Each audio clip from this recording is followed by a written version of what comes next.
Bonjour, donc aujourd'hui nous allons faire un baume du tigre. C'est une commande que j'ai eue, donc voilà, je vais vous préparer ça. Comme ça vous verrez un petit peu comment on fait. Ça est un peu plus compliqué que tout ce qu'on a fait jusqu'à maintenant. Mais c'est un baume, donc c'est un mélange entre des huiles et une cire. Et j'y ajoute des huiles essentielles spécifiques au baume du tigre. Bon, je ne sais pas si vous savez ce que le baume du tigre, on peut s'en servir pour plein de choses, hein. C'est d'origine, je ne sais même plus, c'est pas très grave. En tout cas, on peut l'utiliser pour les migraines, les courbatures, enfin voilà, toutes sortes de trucs, vraiment. Donc moi, c'est vraiment un truc passe-partout et les gens aiment bien, donc ça coûte assez cher. Donc la première fois que je l'ai fait, je me suis dit, je vais aller voir un petit peu comment... comment je trouve ça sur internet par exemple, est-ce que c'est cher, etc. Et ben j'ai pas été déçue du voyage, c'était très cher et c'était pas certain en plus que ce soit le vrai. Donc j'ai décortiqué les listes d'ingrédients et puis j'ai vu que c'était pas bien compliqué.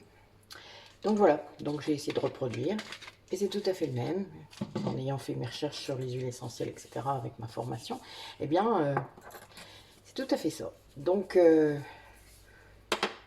mes tests s'étant révélés très positifs, évidemment pas que sur moi, j'ai poursuivi et je trouve qu'il est pas mal. Voilà. Donc je fais comme d'habitude, hein, j'ai désinfecté notre plan de travail, mes ustensiles, donc un petit ramequin puisque je vais faire fondre tout ça au bain-marie, et puis une cuillère, un fouet, une spatule. Bon, vous avez compris maintenant, c'est quand même régulier.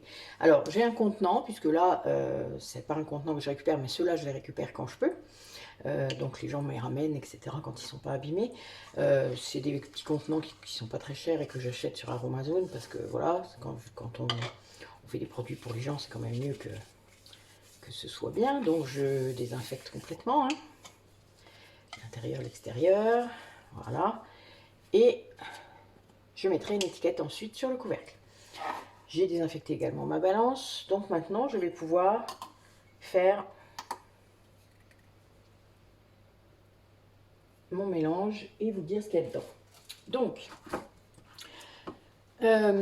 toujours ma petite recette, hein. Donc du beurre de karité, bon moi à la place je mets du beurre de mangue, mais c'est exactement la même chose. Donc 25 millilitres, 25 grammes étant pareil. C'est juste, le beurre de mangue est juste un peu plus tendre. Après pour un baume ça revient un peu au même.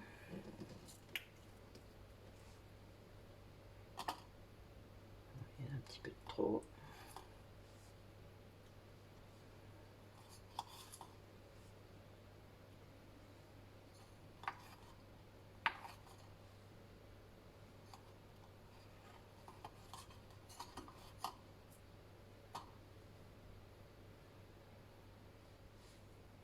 Alors, là vous voyez il m'en manque pas beaucoup.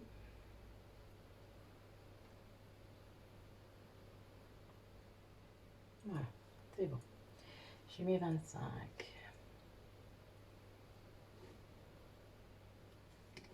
Voilà.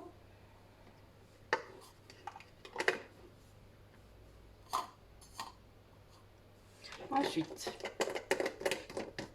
alors, donc là, normalement, ensuite, je dois mettre de la cire. Donc la cire, vous avez le choix. Alors moi, c'est selon les personnes qui vont me commander.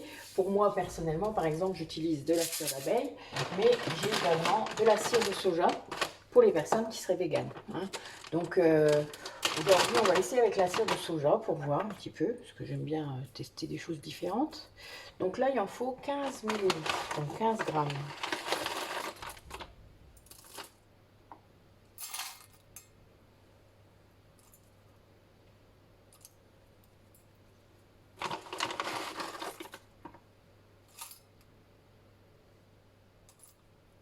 Qui nous emmène jusqu'à 40.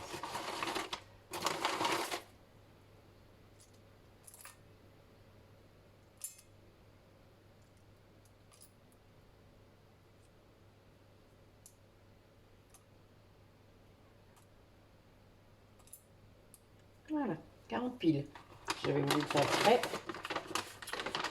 Voilà. Donc, vous voyez, c'est soit l'un, soit l'autre. Après, selon les personnes, ben, je m'adapte.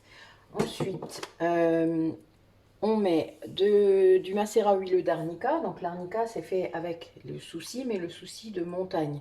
Hein, donc c'est pas facile à faire chez nous, évidemment, surtout dans les Ardennes. Après, si vous habitez la montagne, je pense que c'est un peu protégé vos plantes là-bas. Donc ça va pas le faire. Mais voilà. Donc, et avec le souci du jardin, on fait du calendula. Hein, donc ça, moi, j'en fais. J'en ai un qui macère en ce moment.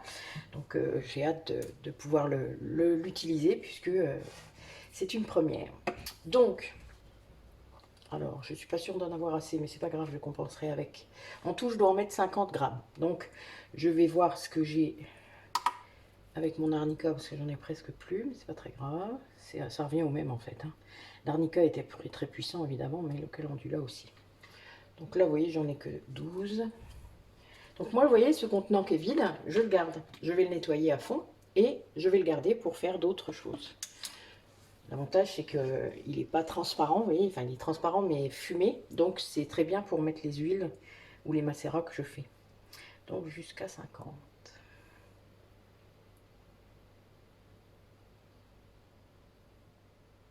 Là, on fait attention, on doit respecter. Voilà.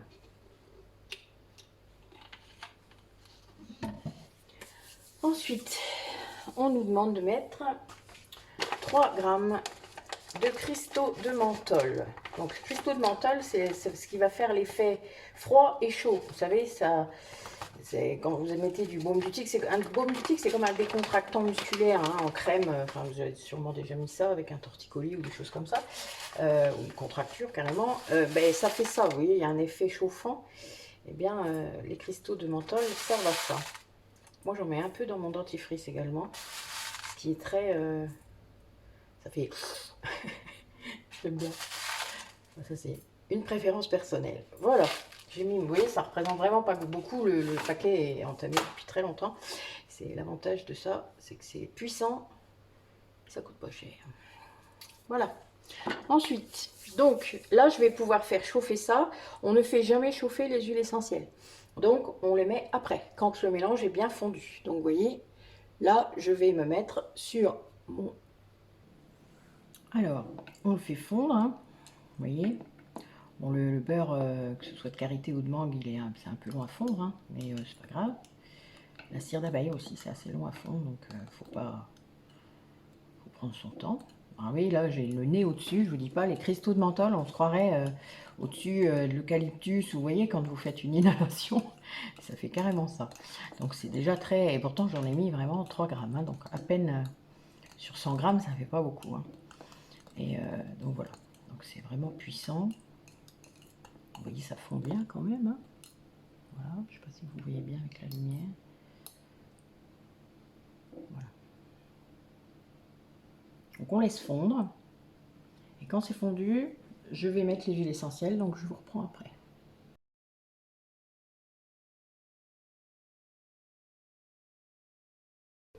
Alors, donc là, je vais commencer à mettre les huiles essentielles. Donc, il me faut 10 gouttes d'huile essentielle de cacheput. Donc, la cacheput, elle est antiseptique, antivirale, analgésique.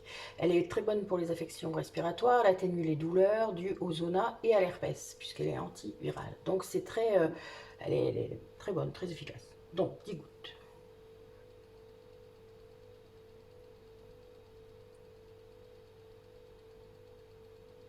J'en ai pas mis 11, hein, j'en ai mis 10, comme c'est demandé. Alors, l'huile essentielle de cannelle, elle est anti-infectieuse, donc comment? Elle est très bonne pour les rhumes ou le refroidissement, elle est anti-fatigue. Donc c'est vraiment, elle est très puissante également. Donc c'est, enfin voilà, vous voyez toute cette synergie d'huile essentielle qui va être mise dans le baume du tigre, elle est vraiment là pour englober toutes sortes de maux différents. Alors 10 également. Allez, cool. C'est pas évident des fois. Il faut l'aider un peu. Voilà, 1, 2, 3, 4, 5, 6, 7, 8, 9, 10.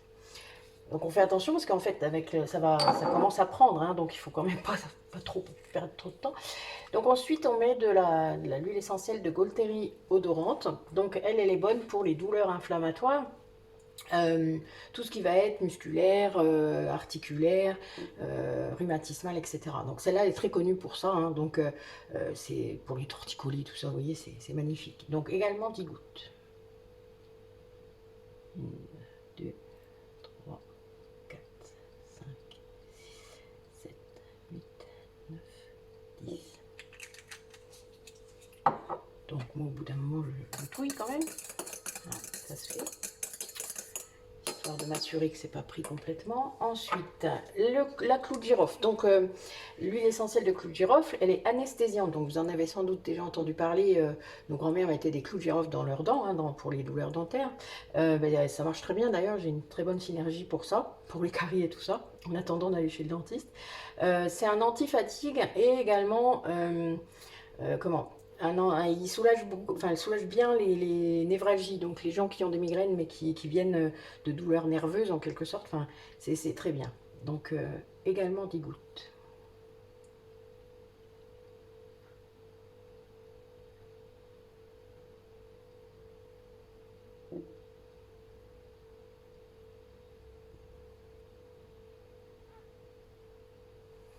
Voilà. Et enfin, donc 40 gouttes d'huile essentielle de romarin camphré. Donc le romarin camphré, c'est un antidouleur qui est très bon pour les douleurs musculaires, rhumatismales et menstruelles, hein. Donc c'est vraiment assez générique également, ça sent très fort d'ailleurs. Donc le romarin camphré, donc 40 gouttes.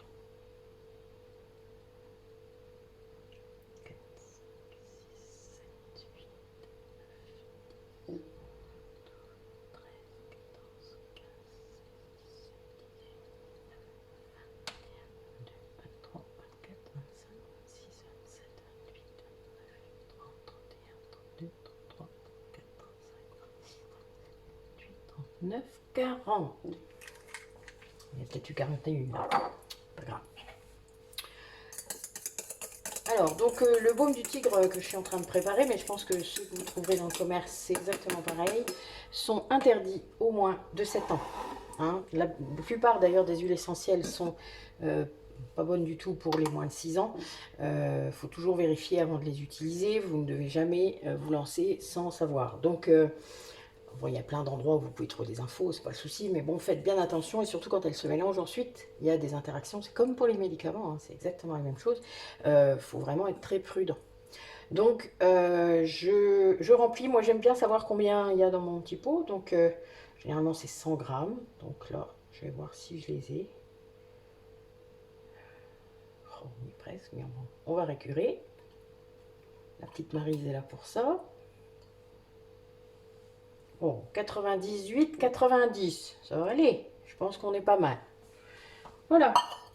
Donc là, vous voyez, il n'est pas pris encore. Donc moi, je le mets dans mon frigo, hein, pour qu'il prenne. Ça va un peu plus vite. Mais je peux le laisser comme ça à l'air libre. Je le rebouche et on va faire la petite étiquette. Alors là, je mets une étiquette différente de ce que je vous ai déjà montré. Puisque là, c'est pas pour moi, c'est pour quelqu'un. Donc, je mets le titre de ce que c'est. Je mets également ce qu'il y a dedans, en tout cas au niveau des huiles essentielles, pour que les personnes puissent faire attention. Et je mets une date. Donc, pour un baume, c'est valable 6 mois, un baume à peu près.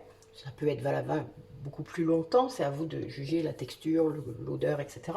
Mais je mets toujours 6 mois. Hein. Les crèmes de jour, je vous le disais, c'est 3 mois. Mais là, c'est 6 mois. Donc, alors... Un souci avec ces étiquettes, des fois ça n'écrit pas. Donc du tigre. Bon, je devrais pas l'appeler comme ça, hein, mais parce que la marque est déposée, je crois. Mais bon, en tout cas, vous savez de quoi ça cause. Donc,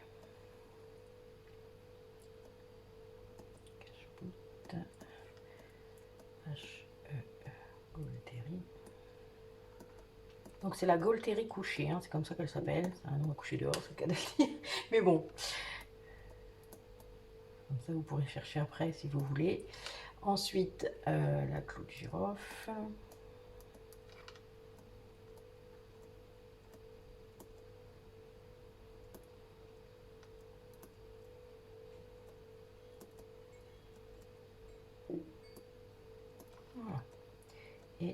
date. Donc nous sommes le 20, 18, 19. Donc 19 août, ça fera janvier 22. Voilà. Et je le colle au-dessus, comme ça la personne peut la mettre dans sa boîte à pharmacie, hein, par exemple. Moi, c'est ce que je fais hein, avec mes produits. C'est pour ça que j'essaye toujours de faire des produits qui sont bons plusieurs mois, parce qu'on ne l'utilise pas tous les jours. Hein.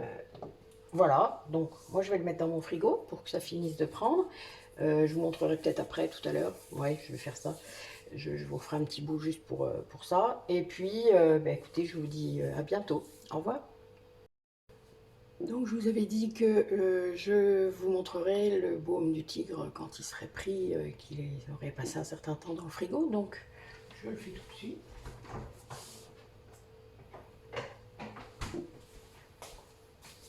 Voilà. Donc voilà, vous voyez, il n'a pas... Bon là, le calendula était un peu clair, donc d'habitude ça peut être un peu jaune.